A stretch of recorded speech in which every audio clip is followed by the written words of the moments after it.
Welcome to Pastor Emilie's Story Hour. Today we're reading A Christmas Carol by Charles Dickens. Preface. I have endeavored in this ghostly little book to raise the ghost of an idea which shall not put my readers out of humor with themselves, with each other, with the season, or with me. May it haunt their houses pleasantly, and no one wish to lay it. Their faithful friend and servant, C.D. December 1843. Stave 1. Marley's Ghost. Marley was dead, to begin with. There is no doubt whatever about that. The register of his burial was signed by the clergyman, the clerk, the undertaker, and the chief mourner. Scrooge signed it, and Scrooge's name was good upon change for anything he chose to put his hand to. Old Marley was as dead as a doornail. Mind, I don't mean to say that I know of my own knowledge what there is particularly dead about a doornail. I might have been inclined myself to regard a coffin nail as the deadest piece of ironmongery in the trade. But the wisdom of our ancestors is in the simile, and my unhallowed hands shall not disturb it, or the country's done for.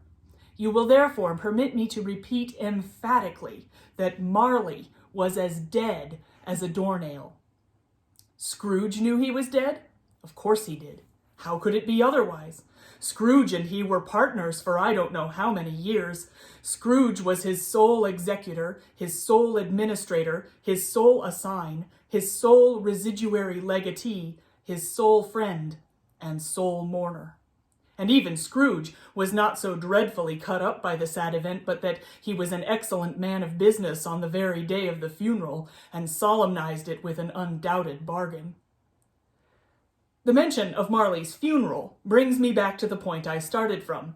There is no doubt that Marley was dead. This must be distinctly understood, or nothing wonderful can come of the story that I am going to relate. If we were not perfectly convinced that Hamlet's father died before the play began, there would be nothing more remarkable in his taking a stroll at night in an easterly wind upon his own ramparts than there would be in any other middle-aged gentleman rashly turning out after dark in a breezy spot, say St. Paul's churchyard, for instance, literally to astonish his son's weak mind. Scrooge never painted out old Marley's name. There it stood years afterwards above the warehouse door, Scrooge and Marley. The firm was known as Scrooge and Marley. Sometimes people new to the business called Scrooge Scrooge, and sometimes Marley, but he answered to both names. It was all the same to him. Oh, but he was a tight-fisted hand at the grindstone, Scrooge. A squeezing, wrenching, grasping, scraping, clutching, covetous old sinner. Hard and sharp as flint, from which no steel had ever struck out generous fire, secret and self-contained, and solitary as an oyster. The cold within him froze his old features, nipped his pointed nose, shriveled his cheek, stiffened his gait, made his eyes red, his thin lips blue, and spoke out shrewdly in his grating voice. A frosty rime was on his head, and on his eyebrows, and his wiry chin. He carried his own low temperature always about with him. He iced his office in the dog days, and didn't thaw it 1 degree at Christmas. External heat and cold had little influence on Scrooge. No warmth could warm, nor wintry weather chill him. No wind that blew was bitterer than he. No falling snow was more intent upon its purpose. No pelting rain less open to entreaty. Foul weather didn't know where to have him. The heaviest rain and snow and hail and sleet could boast of the advantage over him in only one respect. They often came down handsomely, and Scrooge never did. Nobody ever stopped him in the street to say with gladsome looks, "My dear Scrooge, how are you? When will you come to see me?" No beggars implored him to bestow a trifle. No children asked him what it was o'clock. No man or woman ever once in all his life inquired the way to such and such a place of Scrooge. Even the blind men's dogs appeared to know him, and when they saw him coming on, would tug their owners into doorways and up courts, and then would wag their tails as though they said, "No eye at all is better than an evil eye, dark master." But what did Scrooge care? It was the very thing he liked. To edge his way along the crowded paths of life, warning all human sympathy to keep its distance, was what the knowing ones call nuts to Scrooge. Once upon a time, of all the good days in the year, on Christmas Eve, old Scrooge sat busy in his counting house. It was cold, bleak, biting weather, foggy withal, and he could hear the people in the court outside go wheezing up and down, beating their hands upon their breasts and stamping their feet upon the pavement stones to warm them. The city clocks had only just gone 3, but it was quite dark already. It had not been light all day, and candles were flaring in the windows of the neighboring offices like ruddy smears upon the palpable brown air. The fog came pouring in at every chink and keyhole, and was so dense without that although the court was of the narrowest, the houses opposite were mere phantoms. To see the dingy cloud come drooping down, obscuring everything, one might have thought that nature lived hard by and was brewing on a large scale. The door of Scrooge's counting house was open, that he might keep his eye upon his clerk, who, in a dismal little cell beyond, a sort of tank, was copying letters. Scrooge had a very small fire, but the clerk's fire was so very much smaller that it looked like one coal. But he couldn't replenish it, for Scrooge kept the coal box in his own room, and so surely as the clerk came in with the shovel, the master predicted that it would be necessary for them to part. Wherefore the clerk put on his white comforter and tried to warm himself at the candle, in which effort, not being a man of strong imagination, he failed. "A Merry Christmas, Uncle! God save you!" cried a cheerful voice. It was the voice of Scrooge's nephew, who came upon him so quickly that this was the first intimation he had of his approach. "Bah!" said Scrooge. "Humbug!" He had so heated himself with rapid walking in the fog and frost, this nephew of Scrooge's, that he was all in a glow. His face was ruddy and handsome, his eyes sparkled, and his breath smoked again. "Christmas a humbug, Uncle," said Scrooge's nephew. "You don't mean that, I am sure." "I do," said Scrooge. "Merry Christmas! What right have you to be merry? What reason have you to be merry? You're poor enough." "Oh, come then," returned the nephew gaily. "What right have you to be dismal? What reason have you to be morose? You're rich enough." "Ah!" Scrooge said, having no better answer ready on the spur of the moment, and followed it up with, "Humbug." "Don't be cross, Uncle," said the nephew. "What else can I be," returned the uncle, "when I live in such a world of fools as this? Merry Christmas! Out upon Merry Christmas!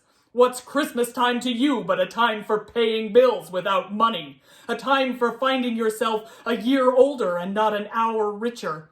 A time for balancing your books and having every item in 'em through a round dozen of months presented dead against you?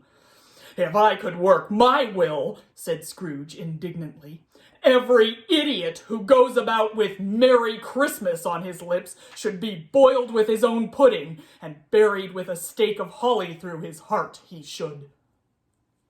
"Uncle!" pleaded the nephew. "Nephew!" returned the uncle sternly. "Keep Christmas in your own way, and let me keep it in mine." "Keep it?" repeated Scrooge's nephew. "But you don't keep it." "Well, let me leave it alone then," said Scrooge. "Much good may it do you. Much good it has ever done you." "Well, There are many things from which I might have derived good, by which I have not profited, I dare say, returned the nephew. Christmas among the rest. But I am sure I have always thought of Christmas time, when it has come around, apart from the veneration due to its sacred name and origin, if anything belonging to it can be apart from that, as a good time, a kind, forgiving, charitable, pleasant time. The only time I know of in the long calendar of the year when men and women seem by one consent to open their shut-up hearts freely, and to think of people below them as if they really were fellow passengers to the grave, and not another race of creatures bound on other journeys. And therefore, uncle, though it has never put a scrap of gold or silver in my pocket, I believe that it has done me good, and will do me good, and I say, God bless it. The clerk in the tank involuntarily applauded. Becoming immediately sensible of the impropriety, he poked the fire and extinguished the last frail spark forever. "Let me hear another sound from you," said Scrooge, "and you'll keep your Christmas by losing your situation. You're quite a powerful speaker, sir," he added, turning to his nephew. "I wonder you don't go into Parliament." "Don't be angry, uncle. Come, dine with us tomorrow." Scrooge said that he would see him. Yes, he did indeed. He went the whole length of the expression and said that he would see him in that extremity first. "But why?" cried Scrooge's nephew. "Why?" "Why did you get married?" said Scrooge. "Because I fell in love." "Because you fell in love," growled Scrooge, as if that were the only one thing in the world more ridiculous than a Merry Christmas. "Good afternoon." "Nay, uncle, but you never came to see me before that happened. Why give it as a reason for not coming now?" "Good afternoon," said Scrooge. "I want nothing from you. I ask nothing of you. Why cannot we be friends?" "Good afternoon," said Scrooge. "I am sorry with all my heart to find you so resolute. We have never had any quarrel to which I have been a party. But I have made the trial in homage to Christmas, and I'll keep my Christmas humor to the last. So, a Merry Christmas, uncle." "Good afternoon," said Scrooge. "And a Happy New Year." "Good afternoon," said Scrooge. His nephew left the room without an angry word notwithstanding. He stopped at the outer door to bestow the greetings of the season on the clerk, who, cold as he was warmer than Scrooge, for he returned them cordially. "There's another fellow," muttered Scrooge, who overheard him. "My clerk with 15 shillings a week and a wife and family, talking about a Merry Christmas. I'll retire to Bedlam." This lunatic, in letting Scrooge's nephew out, had let 2 other people in. They were portly gentlemen, pleasant to behold, and now stood with their hats off in Scrooge's office. They had books and papers in their hands, and bowed to him. "Scrooge and Marley's, I believe," said one of the gentlemen, referring to his list. "Have I the pleasure of addressing Mr. Scrooge or Mr. Marley?" "Mr. Marley has been dead these 7 years," Scrooge replied. "He died 7 years ago this very night." "Oh, well, we have no doubt his liberality is well represented by his surviving partner," said the gentleman, presenting his credentials. It certainly was. They had been 2 kindred spirits. At the ominous word liberality, Scrooge frowned and shook his head and handed the credentials back. "At this festive season of the year, Mr. Scrooge," said the gentleman, taking up his pen, "it is more than usually desirable that we should make some slight provision for the poor and destitute, who suffer greatly at the present time. Many thousands are in want of common necessaries. Hundreds of thousands are in want of common comforts, sir." "Are there no prisons?" asked Scrooge. "Plenty of prisons," said the gentleman, laying down his pen again. "And the union workhouses," demanded Scrooge. "Are they still in operation?" "They are still," returned the gentleman. I wish I could say they were not." "The treadmill and the poor law are in full vigor, then," said Scrooge. "Both very busy, sir." "Oh! Well, from what you said at first, I was afraid that something had occurred to stop them in their useful course," said Scrooge. "I'm very glad to hear it." Under the impression that they scarcely furnish Christian cheer of mind or body to the multitude," returned the gentleman, "a few of us are endeavoring to raise a fund to buy the poor some meat and drink and means of warmth. We choose this time because it is a time of all others when want is keenly felt and abundance rejoices. What shall I put you down for?" "Nothing," said Scrooge. "You wish to be anonymous?" "I wish to be left alone," said Scrooge. "Since you ask me what I wish, gentlemen, that is my answer. I don't make merry myself at Christmas, and I can't afford to make idle people merry. I help to support the establishments I have mentioned. They cost enough, and those who are badly off must go there." "Well, many can't go there, and many would rather die." "If they would rather die," said Scrooge, "they had better do it, and decrease the surplus population. Besides, excuse me, I don't know that." "But you might know it," observed the gentleman. "It's not my business," Scrooge returned. "It's enough for a man to understand his own business, and not to interfere with other people's. Mine occupies me constantly. Good afternoon, gentlemen." Seeing clearly that it would be useless to pursue their point, the gentleman withdrew. Scrooge resumed his labors with an improved opinion of himself, and in a much more facetious temper than was usual with him. Meanwhile the fog and darkness thickened so that people ran about with flaring links, proffering their services to go before horses and carriages and conduct them on their way. The ancient tower of a church, whose gruff old bell was always peeping slyly down at Scrooge out of a Gothic window in the wall, became invisible, and struck the hours and quarters in the clouds, with tremulous vibrations afterwards, as if its teeth were chattering in its frozen head up there. The cold became intense. In the main street, at the corner of the court, some laborers were repairing the gas pipes, and had lighted a great fire in a brazier, round which a party of ragged men and boys were gathered, warming their hands and winking their eyes before the blaze in rapture. The water plug, being left in solitude, its overflowings sullenly congealed and turned to misanthropic ice. The brightness of the shops, where holly sprigs and berries crackled in the lamp heat of the windows, made pale faces ruddy as they passed. Poulterers' and grocers' trades became a splendid joke, a glorious pageant, with which it was next to impossible to believe that such dull principles as bargain and sale had anything to do. The Lord Mayor, in the stronghold of the mighty mansion house, gave orders to his 50 cooks and butlers to keep Christmas as a Lord Mayor's household should, and even the little tailor, whom he had fined 5 shillings on the previous Monday for being drunk and bloodthirsty in the streets, stirred up tomorrow's pudding in his garret, while his lean wife and the baby sallied out to buy the beef. Foggier yet, and colder. Piercing, searching, biting cold. If the good St. Dunstan had but nipped the evil spirit's nose with a touch of such weather as that, instead of using his familiar weapons, then indeed he would have roared to lusty purpose. The owner of one scant young nose, gnawed and mumbled by the hungry cold as bones are gnawed by dogs, stooped down at Scrooge's keyhole to regale him with a Christmas carol.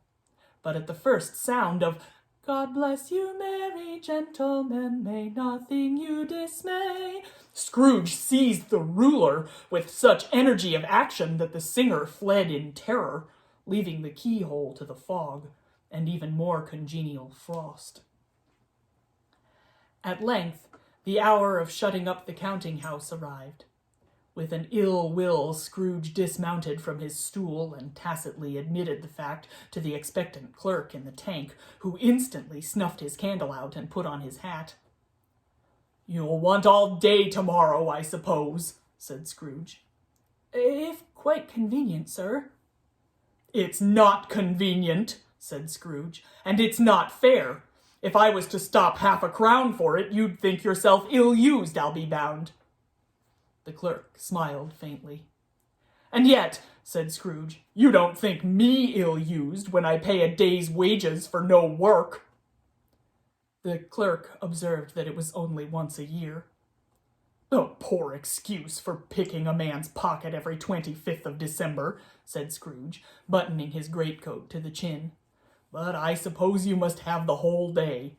Be here all the earlier the next morning.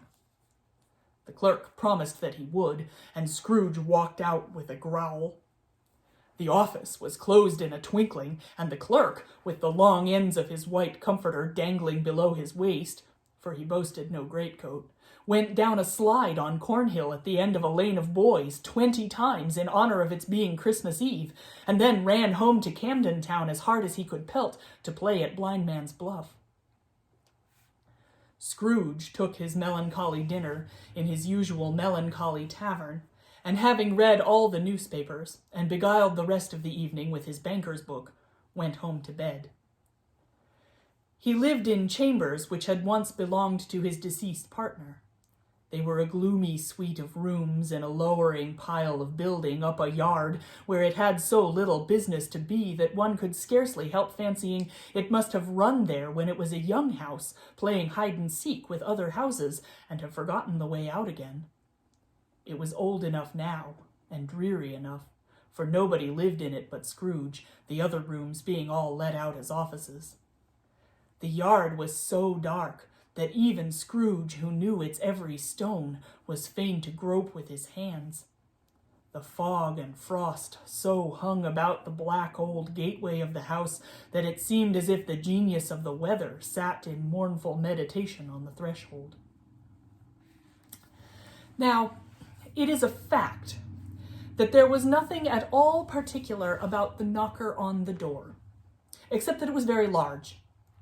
It is also a fact that Scrooge had seen it night and morning during his whole residence in that place, and also that Scrooge had as little of what is called fancy about him as any man in the city of London, even including, which is a bold word, the corporation, alderman, and livery.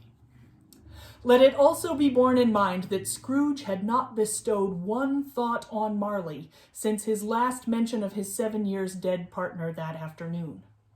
And then, let any man explain to me, if he can, how it happened that Scrooge, having his key in the lock of the door, saw in the knocker, without its undergoing any intermediate process of change, not a knocker, but Marley's face. Marley's face. It was not in impenetrable shadow, as the other objects in the yard were, but had a dismal light about it like a bad lobster in a dark cellar. It was not angry or ferocious, but looked at Scrooge as Marley used to look, with ghostly spectacles turned up upon its ghostly forehead. The hair was curiously stirred, as if by breath or hot air, and though the eyes were wide open, they were perfectly motionless. That, and its livid color, made it horrible, but its horror seemed to be in spite of the face and beyond its control, rather than a part of its own expression. As Scrooge looked fixedly at this phenomenon, it was a knocker again. To say that he was not startled, or that his blood was not conscious of a terrible sensation to which it had been a stranger from infancy, would be untrue. But he put his hand upon the key he had relinquished, turned it sturdily, walked in, and lighted his candle. He did pause, with a moment's irresolution, before he shut the door, and he did look cautiously behind it first, as if he half expected to be terrified with the sight of Marley's pigtail sticking out into the hall. But there was nothing on the back of the door, except the screws and nuts that held the knocker on, so he said, "Pooh, pooh," and closed it with a bang. The sound resounded through the house like thunder. Every room above, and every cask in the wine merchant's cellars below, appeared to have a separate peal of echoes of its own. Scrooge was not a man to be frightened by echoes. He fastened the door and walked across the hall and up the stairs, slowly, too, trimming his candle as he went. You may talk vaguely about driving a coach and six up a good old flight of stairs or through a bad young Act of Parliament, but I mean to say you might have got a hearse up that staircase and taken it broadwise with the splinter bar towards the wall and the door towards the balustrades, and done it easy. There was plenty of width for that and room to spare, which is perhaps the reason why Scrooge thought he saw a locomotive hearse going on before him in the gloom. Half a dozen gas lamps out of the street wouldn't have lighted the entry too well, so you may suppose that it was pretty dark with Scrooge's dip. Up Scrooge went, not caring a button for that. Darkness is cheap, and Scrooge liked it. But before he shut his heavy door, he walked through his rooms to see that all was right. He had just enough recollection of the face to desire to do that. Sitting room, bedroom, lumber room, all as they should be. Nobody under the table. Nobody under the sofa. A small fire in the grate, spoon and basin ready, and the little saucepan of gruel, Scrooge had a cold in his head, upon the hob. Nobody under the bed. Nobody in the closet. Nobody in his dressing gown, which was hanging up in a suspicious attitude against the wall. Lumber room as usual. Old fire guard, old shoes, 2 fish baskets, washing stand on 3 legs, and a poker. Quite satisfied, he locked his door, and locked himself in. Double locked himself in, which was not his custom. Thus secured against surprise, he took off his cravat, put on his dressing gown and slippers, and his nightcap, and sat down before the fire to take his gruel. It was a very low fire indeed, nothing on such a bitter night. He was obliged to sit close to it and brood over it before he could extract the least sensation of warmth from such a handful of fuel. The fireplace was an old one, built by some Dutch merchant long ago, and paved all round with quaint Dutch tiles designed to illustrate the scriptures. There were Cains and Abels, Pharaoh's daughters, queens of Sheba, angelic messengers descending through the air on clouds like feather beds, Abrahams, Belshazzars, apostles putting off to sea in butter boats, hundreds of figures to attract his thoughts. And yet that face of Marley, 7 years dead, came like the ancient prophet's rod and swallowed up the whole. If each smooth tile had been a blank at first, with power to shape some picture on its surface from the disjointed fragments of his thoughts, there would have been a copy of Marley's head on every one. "Humbug!" said Scrooge, and walked across the room. After several turns, he sat down again. As he threw his head back in his chair, his glance happened to rest upon a bell, a disused bell that hung in the room and communicated for some purpose now forgotten with a chamber in the highest story of the building. It was with great astonishment and a certain strange, inexplicable dread that as he looked, he saw this bell begin to swing. It swung so softly in the outset that it scarcely made a sound, but soon it rang out loudly, and so did every bell in the house. This might have lasted half a minute or a minute, but it seemed an hour. The bells ceased as they had begun, together. They were succeeded by a clanking noise, deep down below, as if some person were dragging a heavy chain over the casks in the wine merchant's cellar. Scrooge then remembered to have heard that ghosts in haunted houses were described as dragging chains. The cellar door flew open with a booming sound, and then he heard the noise much louder on the floors below, then coming up the stairs, then coming straight towards his door. "It's humbug still," said Scrooge. "I won't believe it." His color changed, though, when, without a pause, it came on through the heavy door and passed into the room before his eyes. Upon its coming in, the dying flame leaped up as though it cried, "I know him! Marley's ghost!" and fell again. The same face, the very same. Marley in his pigtail, usual waistcoat, tights, and boots, the tassels on the latter bristling like his pigtail and his coat skirts and the hair upon his head. The chain he drew was clasped about his middle. It was long and wound around him like a tail, and it was made, for Scrooge observed it closely, of cash boxes, keys, padlocks, ledgers, deeds, and heavy purses wrought in steel. His body was transparent, so that Scrooge, observing him and looking through his waistcoat, could see the 2 buttons on his coat behind. Scrooge had often heard it said that Marley had no bowels, but he had never believed it until now. No, nor did he believe it even now, though he looked the phantom through and saw it standing before him, though he felt the chilling influence of its death-cold eyes and marked the very texture of the folded kerchief bound round its head and chin, which wrapper he had not observed before. He was still incredulous, and fought against his senses. "How now?" said Scrooge, caustic and cold as ever. "What do you want with me?" "Much." Marley's voice, no doubt about it. "Who are you?" "Ask me who I was." "Oh, who were you, then?" said Scrooge, raising his voice. "You're particular for a shade." He was going to say "to a shade," but substituted this as more appropriate. "In life, I was your partner, Jacob Marley." Can you sit down?"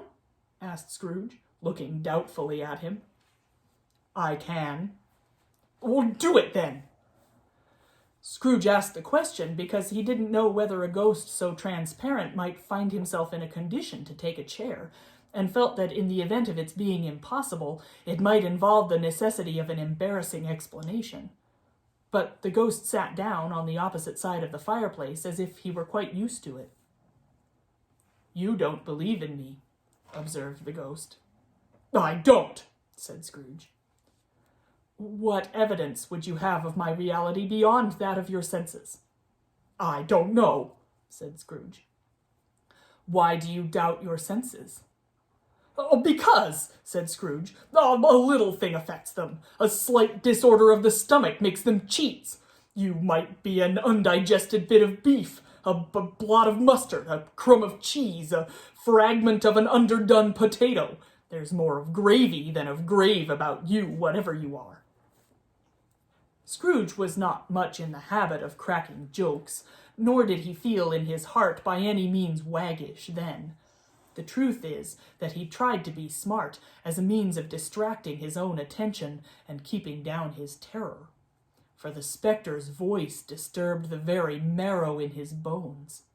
To sit staring at those fixed, glazed eyes in silence for a moment would play, Scrooge felt, the very deuce with him. There was something very awful, too, in the spectre's being provided with an infernal atmosphere of its own. Scrooge could not feel it himself, but this was clearly the case, for though the ghost sat perfectly motionless, its hair and skirts and tassels were still agitated as by the hot vapor from an oven. "You see this toothpick?" said Scrooge, returning quickly to the charge for the reason just assigned, and wishing, though it were only for a second, to divert the vision's stony gaze from himself. "I do," said the ghost.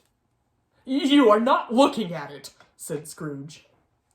"But I see it, notwithstanding," said the ghost.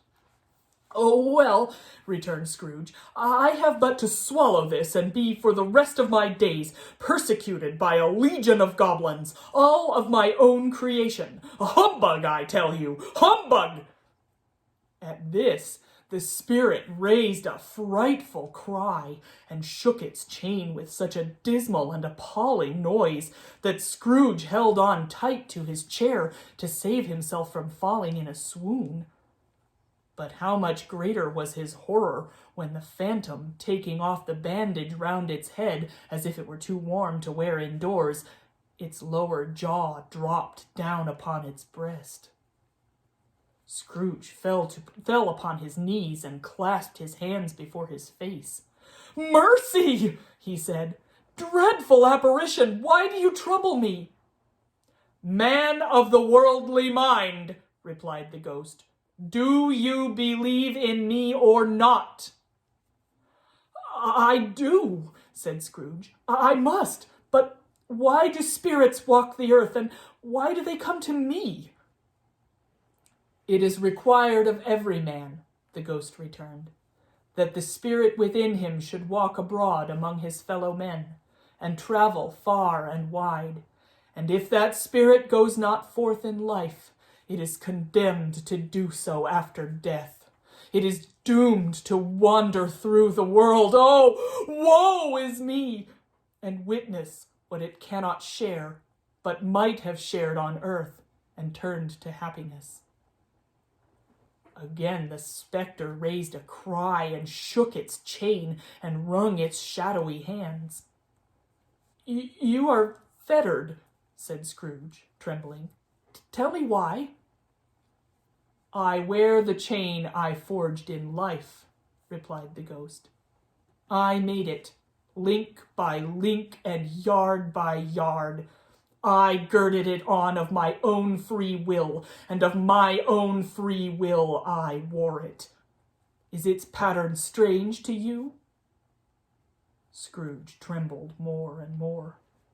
"Or would you know," pursued the ghost, "the weight and length of the strong coil you bear yourself? It was full as heavy and as long as this 7 Christmas Eves ago. You have labored on it since. It is a ponderous chain." Scrooge glanced about him on the floor in the expectation of finding himself surrounded by some 50 or 60 fathoms of iron cable, but he could see nothing. "Jacob," he said imploringly. Oh, Jacob Marley, tell me more. Speak comfort to me, Jacob." "I have none to give," the ghost replied. "It comes from other regions, Ebenezer Scrooge, and is conveyed by other ministers to other kinds of men. Nor can I tell you what I would. A very little more is all permitted to me. I cannot rest. I cannot stay. I cannot linger anywhere. My spirit never walked beyond our counting house. Mark me! In life, my spirit never roved beyond the narrow limits of our money-changing hole, and weary journeys lie before me." It was a habit with Scrooge, whenever he became thoughtful, to put his hands in his breeches pockets. Pondering on what the ghost had said, he did so now, but without lifting up his eyes or getting off his knees. "Well, you must have been very slow about it, Jacob," Scrooge observed, in a businesslike manner, though with humility and deference. "Slow!" the ghost repeated. "Well, 7 years dead," mused Scrooge. "And traveling all the time?" "The whole time," said the ghost. "No rest, no peace, incessant torture of remorse." "Will you travel fast?" said Scrooge.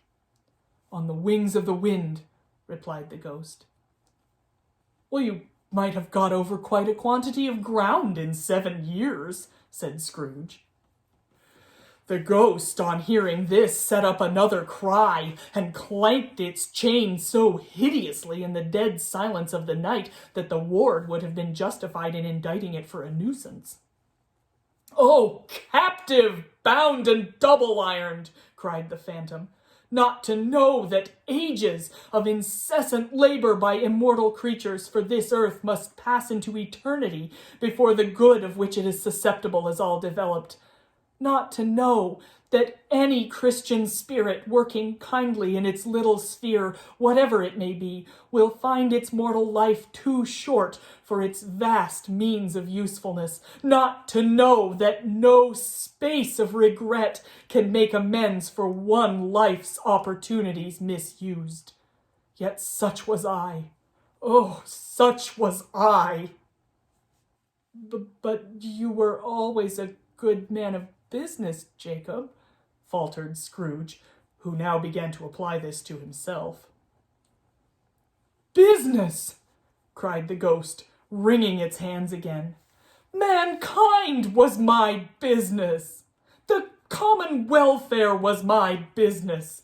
Charity, mercy, forbearance, and benevolence were all my business.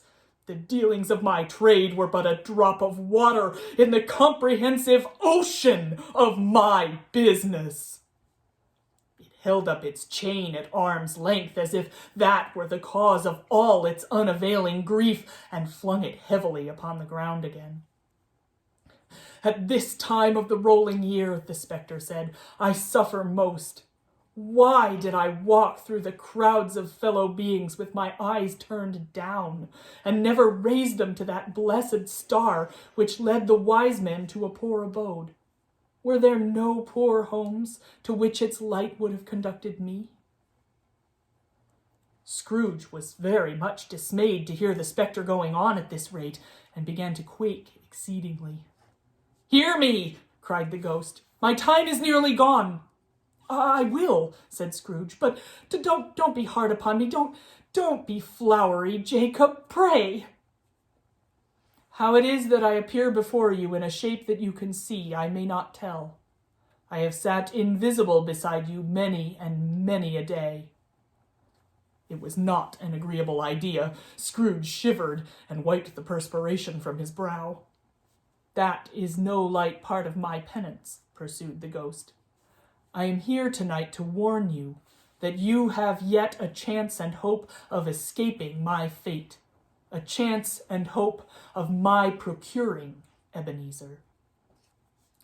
You were always a good friend to me, said Scrooge. Thank ye. You will be haunted, resumed the ghost, by 3 spirits. Scrooge's countenance fell almost as low as the ghost's had done. Is that the chance and hope you mentioned, Jacob? He demanded in a faltering voice. It is. I think I'd rather not, said Scrooge.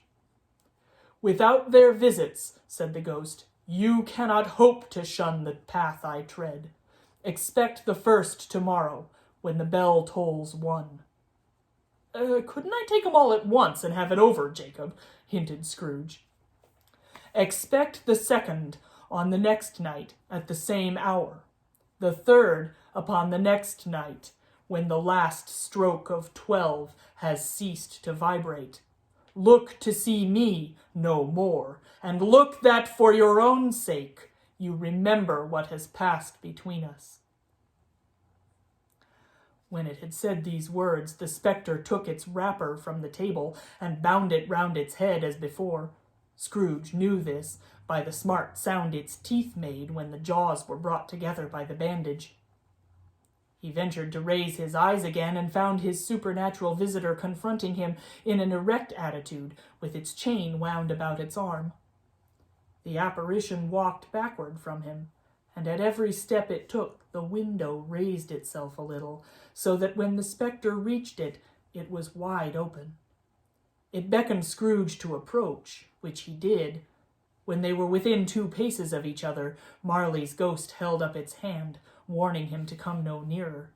Scrooge stopped, not so much in obedience as in surprise and fear, for on the raising of the hand he became sensible of confused noises in the air, incoherent sounds of lamentation and regret, wailings inexpressibly sorrowful and self-accusatory.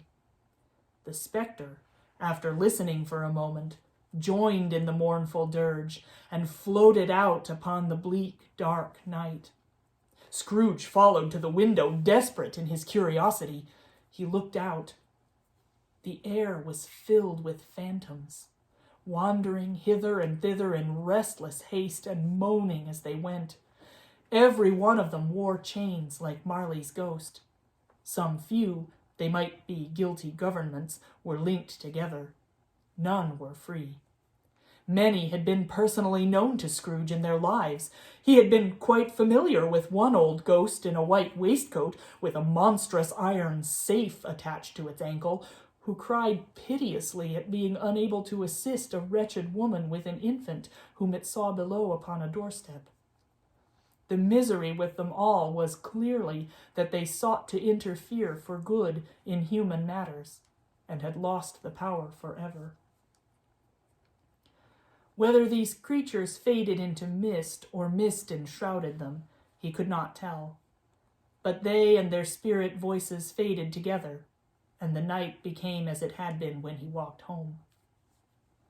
Scrooge closed the window and examined the door by which the ghost had entered. It was double locked, as he had locked it with his own hands, and the bolts were undisturbed. He tried to say, "Humbug," but stopped at the first syllable. And being, from the emotion he had undergone, or the fatigues of the day, or his glimpse of the invisible world, or the dull conversation of the ghost, or the lateness of the hour, much in need of repose, went straight to bed, without undressing, and fell asleep upon the instant.